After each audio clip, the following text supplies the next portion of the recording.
NorthJerseySports.com's original multimedia series talking all things North Jersey boys basketball. This is Season 2, Episode 5. I am Corey Doviak, being joined by my now longtime co-host, Joe Del Buno. What's going on, How Joe? are you, Corey? Very good. Got a great show tonight. We can break it up. There's really some good people on and some good information and, good insights as to, both Bergen County and Passaic County basketball.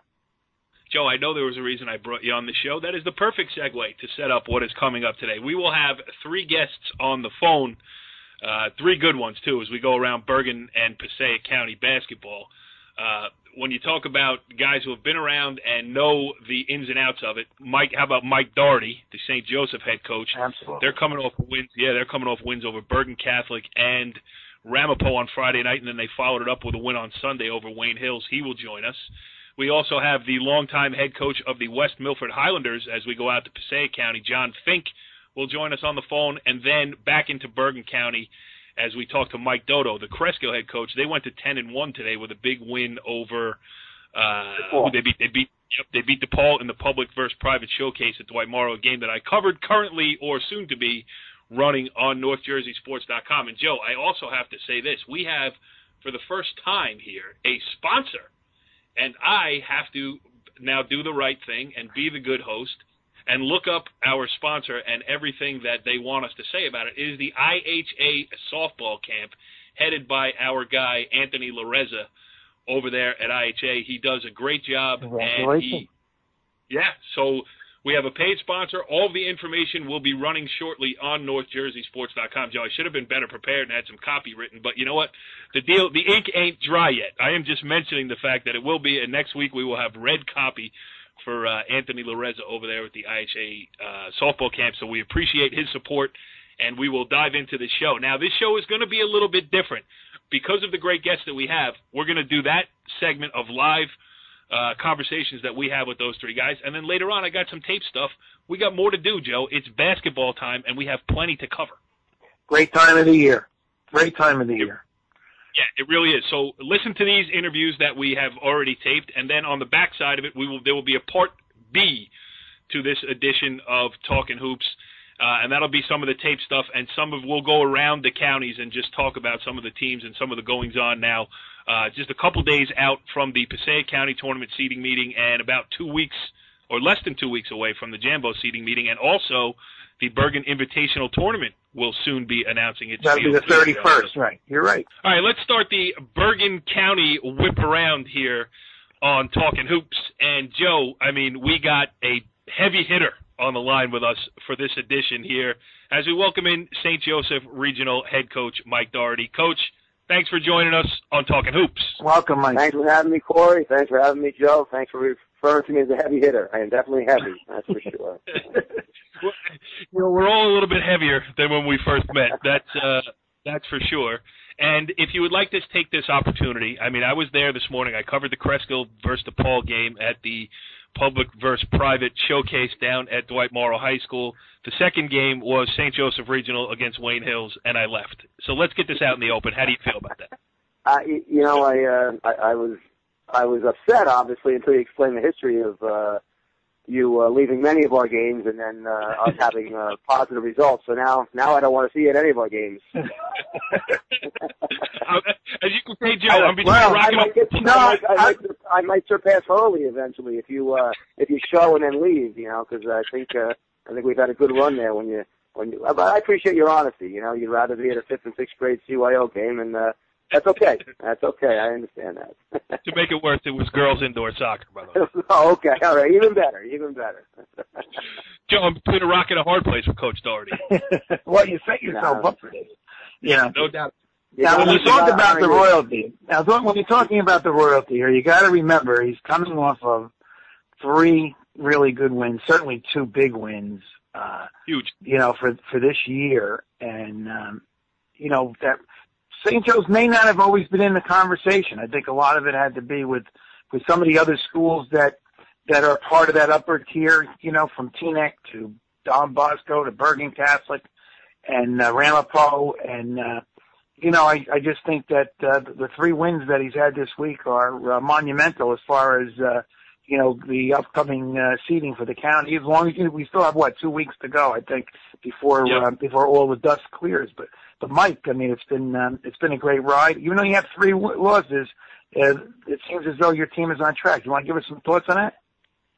Well, I think that this week was important for us.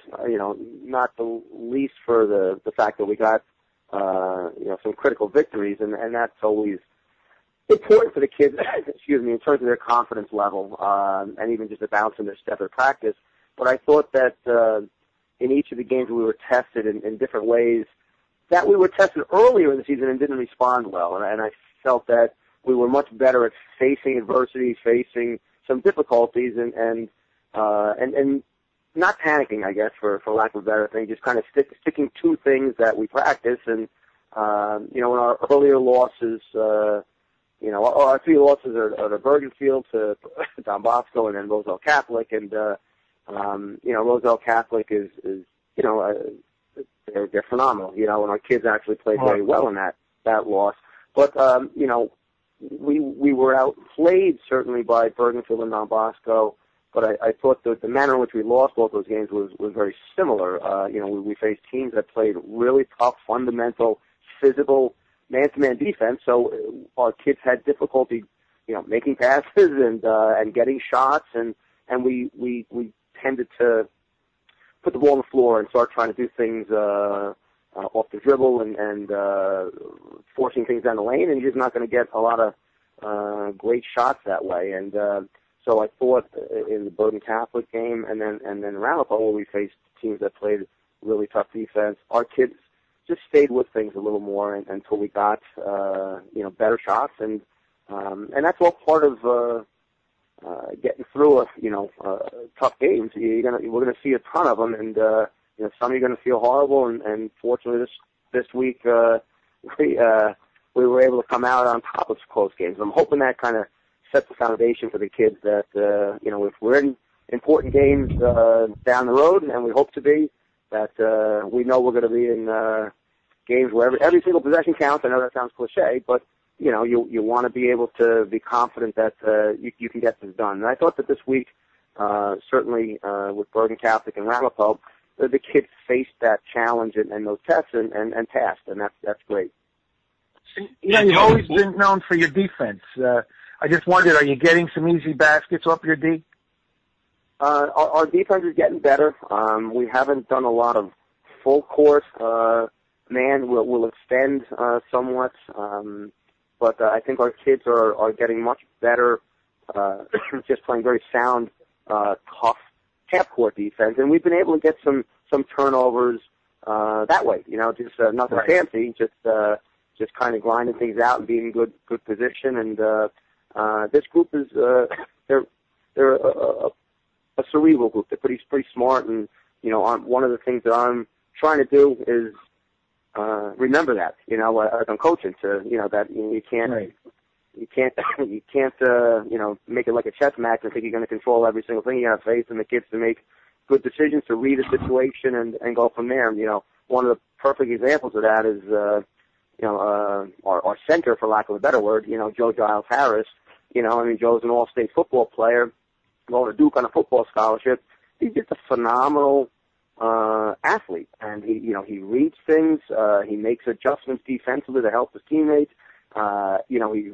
He's deceptively quick, and he just he's able to play kids 6'8", and we've got some kids there that we're out there that I think can read the game situation and make adjustments, and so we might not officially be in a trap, but the kids are going to read something and get a trap, and we're able to get a turnover that way, and that makes me look smart, and I like that. Hey, this is my show, and I demand to get a word in. There you go. I left it open for you. Go ahead. Sorry about that. I love it, Mike. You know it. I love listening to you talk hoops. It's great. Last year, and you said this year's team together, team basketball, athletic. Last year, I don't want to say it went as Quai Jefferson went. It's just that he got so hot in the county tournament that you would have been crazy not to have ridden him as far as you did. But it's a different, it's a different set of circumstances this year where, I mean, you're getting points from multiple places, whereas last year, I've just pulled up the article in front of me. Last year when you beat Bergen in the Bergen County quarters, Quai had 29 points and certainly led you to victory there. Yeah, Quay had that was a career game there, and you said that very well. I mean, we went as far as, when Quay was really on his game, that enabled us to compete with the very top teams in the area. And when he was off, we worked hard, but we certainly slipped a notch. This year, I think there's much more balance. I don't have our scoring stats in front of me, but I'm quite confident that. That's bad show prep. Yeah, I know. Nate Garvey, Sean McKinless, and Andrew McGuire are all scoring in double figures. We've we've been very fortunate that our outside shooting, our perimeter shooting, has been pretty consistent this year, or at least has been getting better. And Garvey and McKinless are for sure two outside shooters that I think all teams know they have to keep an eye on. McGuire is a combination. He can hit the outside shot, but he's become a much more effective slash into the basket. He had 17 against Ramapo. And that was, he was 7 for 9 from the free throw line, and I think 5 but 5 shots all within the paint. And, the 6'2" wing, in Bergen County, that's pretty good size, so we've been fortunate, we're, as I said, I mentioned Joe Giles, Patrick, my son is another kid who's confident, what's nice about, guys like Patrick and Joe, is that if they have the shot, they're going to take it, and they're also quite comfortable not taking the shot. And when you're talking about trying to figure out a dynamic on a team, that's really important to have guys that are comfortable taking a big shot, but also comfortable saying, I know Garvey's he's hot, we got to feed him, or I know McKinney, and that's it's stuff that used to be taken for granted, but I think is very important. And then the other thing, being long-winded, we've gotten a great lift off our bench as well. In particular from sophomore guard Chauncey Hawkins. He's been doing a great job. So we got a good group. It's interesting too, this little rivalry with Ramapo. I mean, I know Friday night's game was a good win for you. Your junior class this year played their junior class this year in the freshman county final 2 years ago, as Joe Del Buono also well knows. So, it's interesting to watch this thing develop a little bit. Yeah, it was a really good game Friday. I was very, very proud to walk out of the gym with with that win, because I felt Ramapo was geared towards that game for sure, and we emphasized that to our guys, and I think they appreciated the fact that they knew how good Ramapo was, and it was it's anytime I think there's a lot of respect certainly that we have for what Joe does, and and his dad, and they're just so tough as nails kids, they just keep grinding, and so if you're able to come out on top with a win as we did at their place. The kids know. There's all wins feel good, but others you walk away with a greater sense of satisfaction, knowing that you definitely earned it. Yeah, and one more from me, Joe, and then I'll let you get another one in too. But a win over Ramapo, a win over Bergen Catholic, back to back. You might have to do that again in a month's time to win the Jamboree. Yeah. Now, I truly believe I was talking with Joe a little earlier in the week, and. This year more so than anything. I mean, I can't remember this many teams in Bergen County. And we play also Passaic County teams too, but right in the Bergen County where everybody is so evenly. I think there's got to be easily 16, 20 teams that look at games coming up and go, we can take them. We can take this team. And we go from this week, Tuesday we got Hackensack, Right. Our kids are well aware, hey, they knocked off Burgersfield, they knocked off Teaneck, they're coming on strong, you talk about a month from now, heck, Tuesday, our next games are, we got Hackensack, and then we got West Milford, then we got Ridgewood next week, it's just, there's a ton of teams. I mean, Northern Highlands is a really good team. This is the first time I got to see Cresskill play this year. You mentioned the junior classes. Actually, our senior class won the freshman kind of championship and played Creskill's freshmen at that point, 4 years ago. So, you know, I mean, and they were impressive today. Really.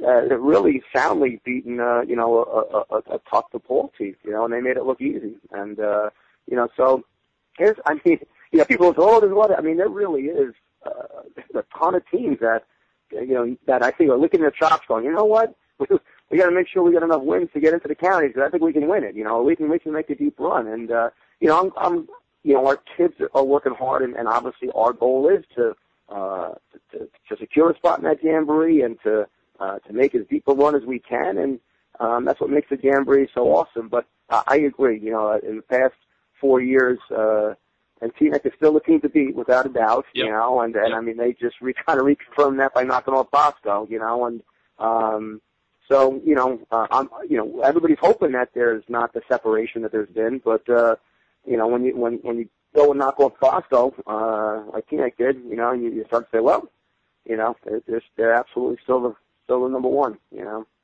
Yeah, and point guard play goes a long way in a Bergen County tournament. Go ahead, Joe. Well, one of the nice things about the toughness of your schedule is you're not going to see any of the teams that you play. No one does,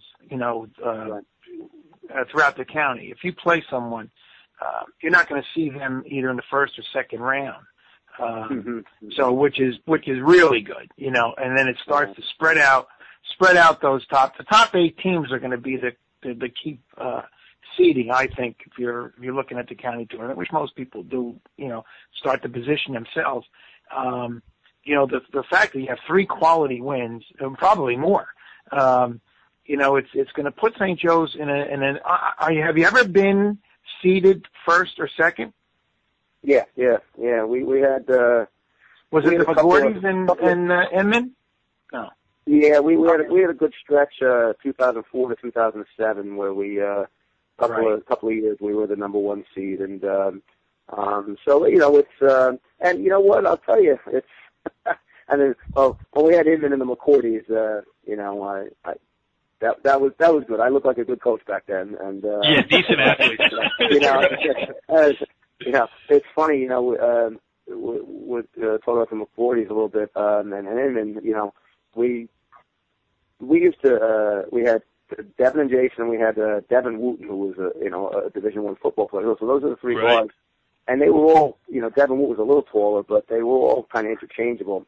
And so we'd say pick up, and sometimes they'd switch, sometimes they'd turn a guy, sometimes they'd chase after the and periodically we'd have coach, hey coach, I love what you do on defense. We'd like to pick your brain a little bit, and I say I don't know what we do, and they kind of like, oh, are you going to be that way about it? And I'm like, no, really, I'm telling you, they try sometimes, they know what we do. And then they, and so that's what happens when you have, and Junior Gillette was on that team too. So we had Inman and 3 professional athletes. So you betcha I looked like a genius back then, And then a year later, 2 years later, say, what happened to you? But, right. You still want that talk on defensive strategy? I'll get, sign up for the seminar on Tuesday night. That's right. I really wish you good luck the rest of the way, Mike. You're still a quality guy. One of the great guys in the county. Still, people are well respected too.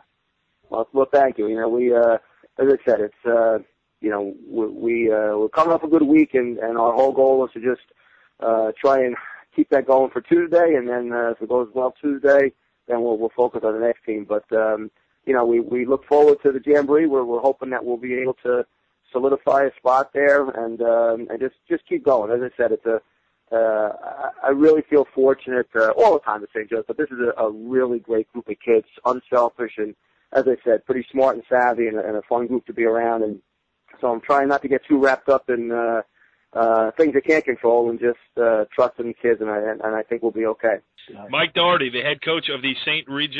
Joseph Regional Green Knights, and we're going to test the theory because I left early on you today. You won. You've been playing great, and I haven't seen a game yet.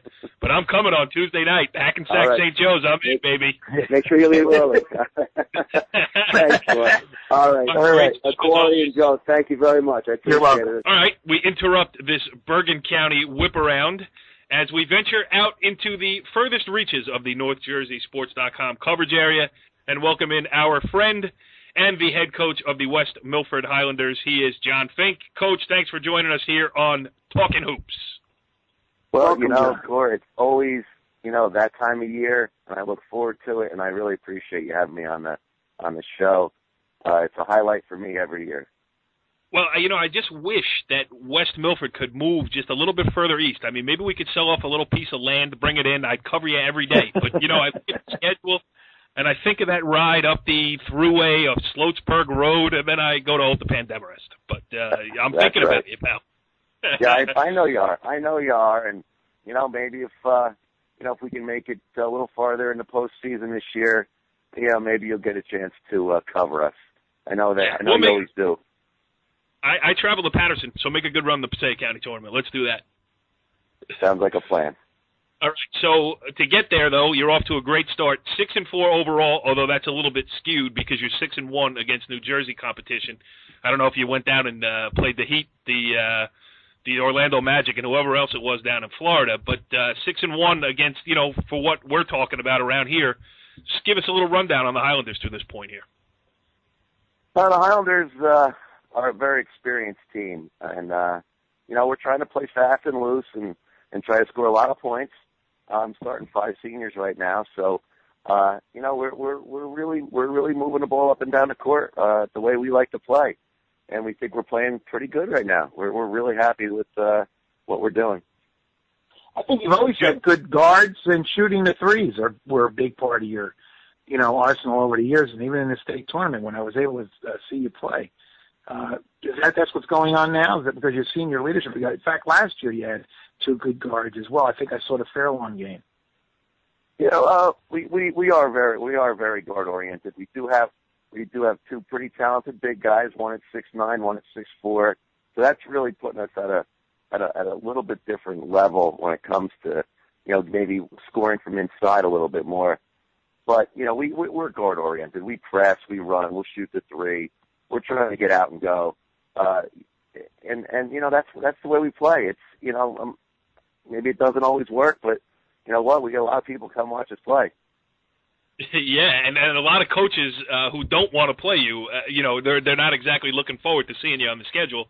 I mean, I've talked to a couple of them. I won't mention any names, but like, that West Milford team, because you know what? It's not only that they have to play you that night, but their kids get out of sorts going up against that. It takes them a couple of days to get, that's not a good shot for us. It might be for West Milford, but it's not for us. And, I think you pose some problems with that style of play for sure. And let's talk a little bit about this county tournament. The selection meeting is Wednesday night. Is that correct? Yes, Wednesday night, Passaic County Tech. We'll all get together and try to figure out what we're going to do this year.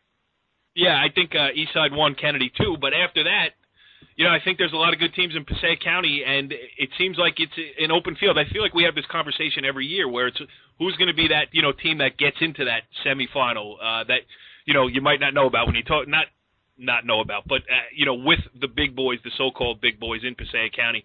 Wayne Valley's done it, Passaic Valley's done it, you've done it. I mean, this year it's the usual cast of characters, kind of 5 or 6 teams going for those 2 semifinal spots. Yeah, I guess that's what we always shoot for, Core. It's an exciting time, but to know that you have a team like Eastside, just waiting for you at the end. Kennedy's very good too, but you got Eastside waiting for you. We're all just trying to get to the semis, to be honest with you, and let the chips fall there. We think we're pretty good. Passaic Valley beat us up pretty good, and they've only lost once or now twice. I guess twice now, yeah. Yeah, they ran into a trap in Wayne Valley, and then they got beat by Eastside. But, that happens. Right, and they beat us up pretty good after Wayne Valley hit them hard. So, that's an interconference game, interdivisional game where, they caught us on a Friday night at their place and we weren't ready to play. And it was a good lesson for us because, we know how good they are. So they're going to be up there. We were lucky enough to get Wayne Valley opening night and beat them in a tight game at our place. So, who do you see ahead of, who goes ahead? Does Wayne Valley go ahead of us because they got maybe a little better record? But they didn't go to Florida, Right. So, that's going to be the big debate is, who goes 4, who goes 5, and then who gets those coveted 6, 7 spots, where everybody gets that spot, away from East Side. So for me, I don't really care. I think getting to the semis is a accomplishment, in our county. And, if we have to go and play whoever, we'll do it. We think we're anywhere from, 4 to 6. In my opinion, I don't know how you could, go any lower. We don't play anymore, but before then, so we're 6 and 4. That's it for us. John, I don't know whether everyone that may be listening realizes that there's 16 teams in the Passaic County tournament, and if I'm not mistaken, last year, or maybe it was the year before that as well, but you changed the format of the tournament. In other words, one did not play 16. You had 9 play 16, or could you educate us on that? Are they going to change that, or is it going to be the same? Yeah, it is the same, and we started it last year. It's a situation where the top, I want to say 9 plays 16, 10 plays 15, and then we get it down to a manageable number, right. and then we get into the first round. So there's actually 5 rounds this year, with the lower seeds playing a play-in round. And then the first round would be at the higher seed, also, right. and then the quarters are at the higher seed again. So, we weren't in that situation last year. We got a home game in the counties. We always try to get a home game in that first round to try to add a little excitement to the buzz around school. But it does. It gives the lower seeds a better opportunity to have at least a win. You're right. 16, you're not going in to play East Side. You might have a game where, you got a shot. We played, I believe that we played the 12-13 or the 13-15. I forget exactly the numbers, but it was Passaic Clifton. It was a battle. It was a buzzer beater. It was a great game for both of those teams. It was super. Right. And then they got to come up by us and scare us too. So it's a good format. It really, if you have the time, it's not bad. We do have 5 weeks, so why not do it? Great, good for you guys. And I think that's the right way to go for the kids and the coaches. The coaches feel that they're involved and that they have a shot. And plus, are all the coaches at the meeting, or is it a separate? Is it just a certain group of coaches? No, we all in Passaic County, the coaches themselves seed the tournament. We all put the teams in where we think they should be. Does that work every year? In my opinion, no. I think some schools don't get out and see everybody. I would love to see not a committee, but I would love to see where guys have to go out and see everybody, and especially those numbers we're talking about right now, that 4 through 8, because that could change on a weekly basis.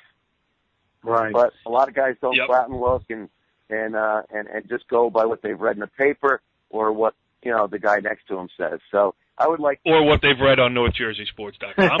of course, because that's story out there. John, and we're talking Passaic County tournament, which is still a little bit further away. When you talk about this league, I mean, for all the NJSIAA got wrong with the forced realignment and everything else, the league that you're playing in for basketball, I'm saying, is fun night in, night out. I mean, when you talk about Wayne Valley, when you talk about West Milford, Lakeland, Wayne Hills, which is, certainly better than its record suggests. I saw Fairlawn yesterday. They're 2-7, and they're not bad. So, you guys are, Passaic Valley's in there. You're banging heads against quality competition night in and night out. It's not like the old NHC skyline where you had your top handful and then, a trip to the lower ones where you knew you could find some wins. There's no easy wins in there. Corey, I went through my first, I'll say 10 years of coaching basketball, knowing I had 8 losses in our league before the season even started. I knew we were 0-8 before the season even started. Clifford Scott. You like the Northern Hills skyline. You like the old NHC reference. Yeah, I mean, this is my 26th year doing this, and I've seen it all. I've seen schools that have folded. I've seen schools that became, Clifford Scott became East Orange Campus. So, for me to be able to go to Lakeland and PV and Wayne Hills and Wayne Valley, and even Fairlawn, which really isn't a natural rivalry, but it works for us. It is on Route 208. It's easy the corridor to get to. It's in that. It's better than having to go to Ramapo, that's for sure. Right. For us, it's perfect. Every year we can battle. Some years we might go 500. Some years we might win it. Some years we might be a little worse. But every night is going to be knock your heads off. Yep. And you hit it right on the nail. Wayne Hills is 1-4 in the league. They're pretty good. Yeah. I saw them on opening night against Passaic Valley, and that was a great game. Yeah, they got a guard. They got guards. They got the shooter. They got bigs. They're just missing out. And Kev said this. He goes, we're suffering from no Wills. So that's really where they're hurting right now. Because he was such a great player. But Valley, is going to be good every year. PV is going to be competitive every year. So we love it. We absolutely love it, and I'm hoping we could keep it this way, for the remainder of my career. So that's it's perfect for us. Yeah, well, don't bet on it because the way well, listen. First of all, the NJSA. I hope they're listening because we said something good about you, and I will just add, please don't screw it up. You heard John Finke, the granddaddy of them all up there in Passaic County, and Joe. How about that group of coaches going at it night in, night out? Yes, that's a Hall of Fame group. I'll tell you that. Yep. Yeah, absolutely. It really is. I mean, it's a great comment. They're always in the state tournaments. They're always moving along. They're just, and they get the most out. I think all of the coaches, including John here, they did get the most out of their players night in, night out. That's probably what he likes the most. Yep.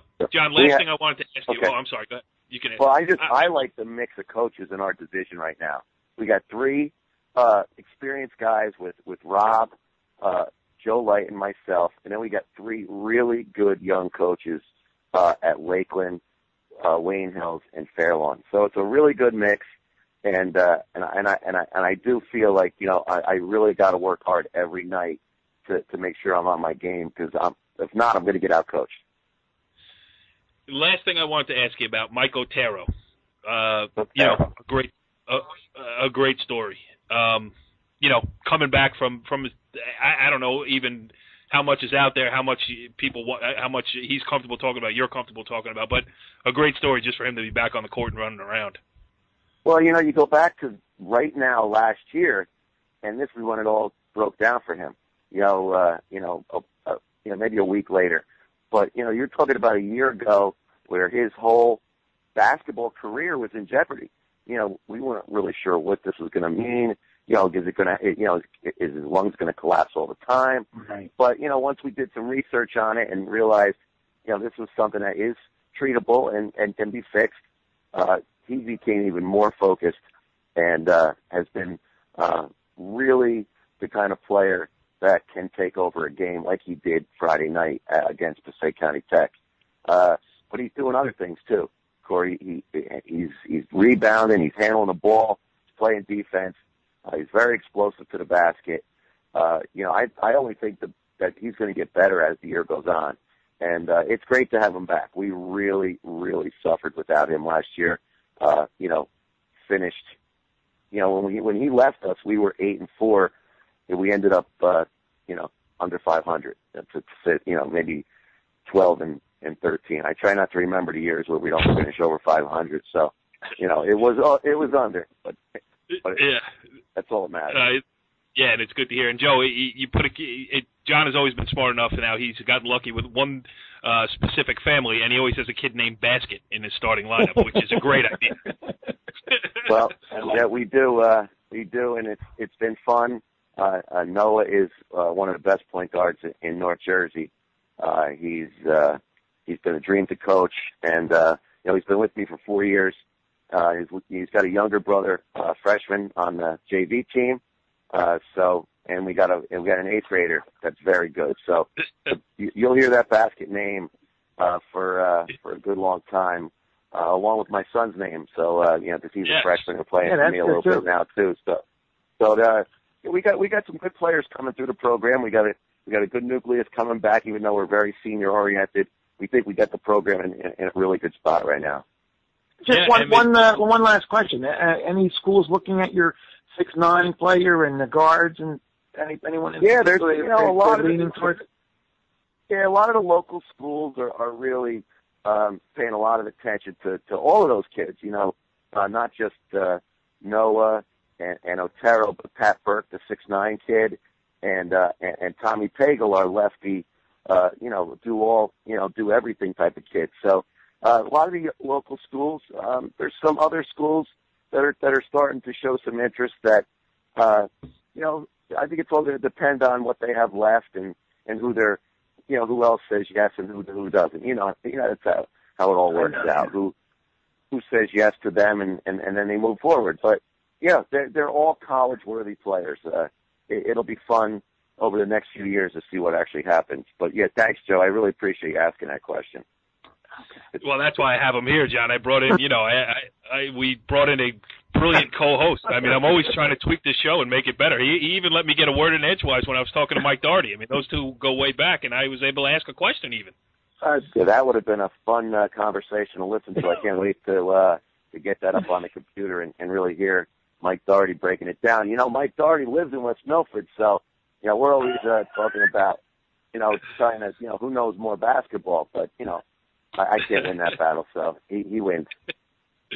Well, John, the best news I got out of this whole conversation was that your son's coming through. You got talent coming through the pipeline, which means you're sitting in that seat for another 4 or 5 years at least.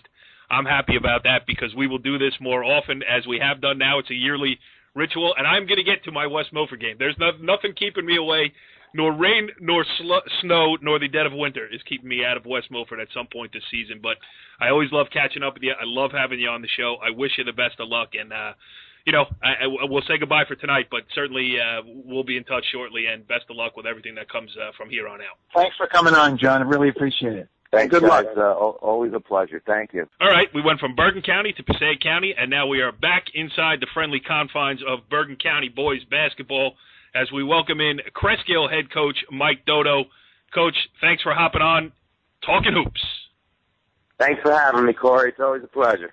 Well, it's my pleasure, and it was especially my pleasure this afternoon because I was down there covering you at the public versus private showcase at Dwight Morrow High School. And needless to say, I came away impressed after watching your gang 74-65 over DePaul. So, before we get into some specifics, I'm sure you're happy about the way your team played today.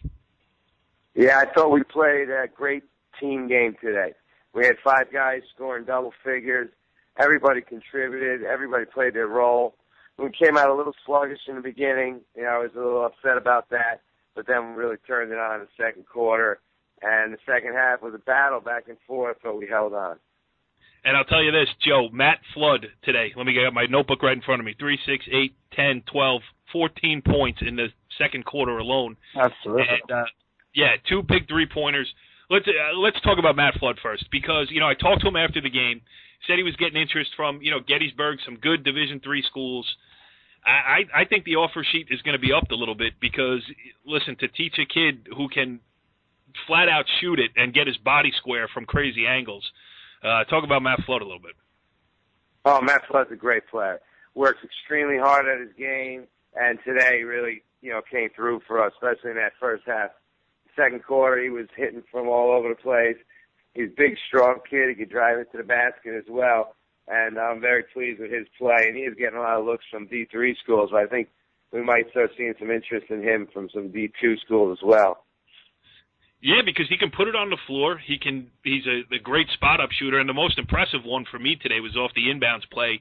He made the cut to the corner, took the bounce pass on the inbounds, and, was moving from top of the key to the corner and still was able to, get his feet set and make that jumper straight up and straight down. I mean, that looked like a if he had bigger size, it would look like a Division I play, but Division II certainly. Anyway, he's one of a great group of seniors that you have here, and that's got to be a little bit of a luxury for you too, where when things, DePaul did make some runs at you, and it seemed like a different guy stepped up to quell that. Yeah, we had a good rotation going today. I have 9 seniors on my team. They've been playing together for a long time. They grew up together, most of them, and this is their year. It's their last shot at doing it, and it's been their goal their whole lives pretty much, is getting a state championship. So we're happy with the way they're playing. I thought today they all played their role well, and Matt Farrar was a huge spark off the bench for us, especially in the second quarter with that thunderous dunk he threw down. Now, let me just, Joe, I'm going to let you ask a question here. I get a little excited. I get a little excited when Mike Doto comes on because we always have good conversations.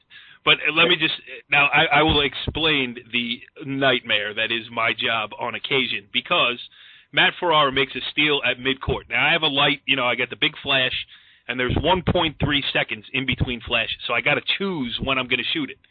So I'm like, okay, he made the steal. I'll get him at half court. I was actually thinking this as the whole thing goes on, not knowing that less than 1.3 seconds later, Matt Farrar was going to go in with the right hand, and one of the biggest dunks I've seen in a long time, and certainly one of the biggest dunks I've ever seen from a Group 1, suburban school.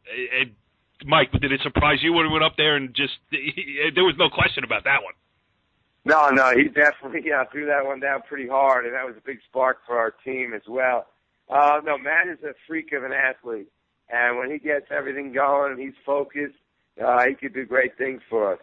So that steal and then that dunk really just got everybody up and going. We were, like I said, we came out a little sluggish, and then, he just brought a lot of energy, and with the steal and the dunk, kind of got us all going. Everybody was ready to get after it.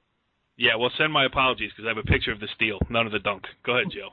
Mike, you're continuing the mantra of Cresskill. You got this aura about Cresskill basketball, probably Cresskill athletics, from football and basketball, baseball, whatever. Primarily in basketball, we're talking. Careful, about. Joe. I'm a Pal Park kid. This hurts. Yeah, I know, but you gotta say it because Cresskill and Bergen County are going, have been, hand in hand. And this year at 10-1, I would think you're going to be the number 1 seed in the group sectional. But then at the same time, this 10-1, because you've beaten a team like DePaul and other teams that you play, you haven't shied away from anybody. I mean, I think the only loss, if I'm not mistaken, is the Ridgewood game, and all of the other people you've handled well. You got to be in the top 6 coming Jambo time. Yeah, I was talking to my assistant coach about that a little bit. I'm thinking maybe 8, 9, 10, somewhere around there. There are a lot of good teams out there that might be a little bit ahead of us. But, we've been playing some good basketball lately, and today's win was definitely good for us and good for our momentum. And we got a couple games coming up Saturday River Day and Woodridge. I think we win those 2, we'll be the number 1 seed in our sectional. So, the state championship will go through us again at Cresskill. Right. And then the Jamboree, wherever we get seated, we just want to keep winning, and we'll, hopefully take care of some business in the Jamboree as well. Yeah, because anyone, I'm sorry, but I think that anyone can beat anyone on a given night in this particular year. I mean, it's just that it seems like your team is so well balanced. Even though you're Group 1, you match up with a Group 2 or Group 3 or Group 4. Yeah, we have a lot of great athletes, a lot of great basketball players, and I think we fill every position pretty well. And when Matt Flood's a 6'2", 6'3" shooting guard, that's great help to us. And then we got, Matt Farrar comes off the bench with his athleticism and his energy. Sean Kelly was second team All-County last year. He's finally starting to get his legs back after having that ankle injury. And Zach Garcia is a 2-year starter at the point guard, and he's starting to mature game by game. And then we have AJ Gentile as well, he's just an energy guy, and he's not very tall, but he's only 6 feet, but he plays at like he's like 6'4". So, we have every position filled. I think everybody's starting to realize their role, and I think if they keep continuing to do this, and everybody plays unselfishly and plays their role, we're going to be a tough team to beat. You mentioned the balance and everything. I mean, Garcia today, all 13 of his points in the second half. You got off to a sluggish start in the first quarter, and Gentile was huge for you, or should I call him Gentile, as they did at the game today. He had 5 big first quarter points for you, and it kind of, you don't want to get behind a DePaul team like that.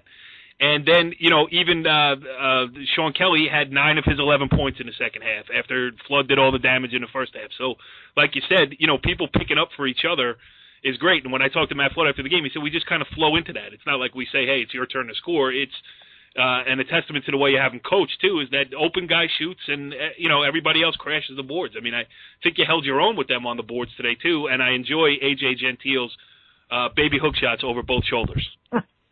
Yeah, he's really starting to perfect that baby hook shot.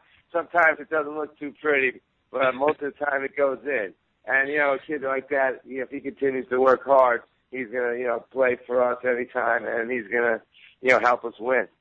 Yeah, he looks a little bit like Paul McKeskey. How about that for an old 80s basketball reference? The old Milwaukee Bucks ugly uniforms, Paul McKeskey. Right, but, right. I know you were pointing towards the DePaul game as really a statement game for you. I covered you against Dwight Englewood earlier in the season. That was a big win for you because it was 19 points against a good team on the road. And you even in that interview we did after that game, you talked about, we got DePaul coming up. And listen, their record doesn't show it, but that's a very good team. That's a parochial school team that nobody's going to want to play in the Passaic County tournament. And it's a chance for Cresskill, the Group 1, to kind of spread its wings a little bit and say, we're not just a good Group 1 team, we're a good team, and you did that against DePaul. Absolutely. We've been gearing up for this game for 2 weeks now. I kept telling my guys, they don't have many wins, but they're playing Don Bosco, Bergen Catholic, St. Joe's. They're playing tough competition every night. So, they're better than their record shows, and they're all young, some young players. He started 2 freshmen today.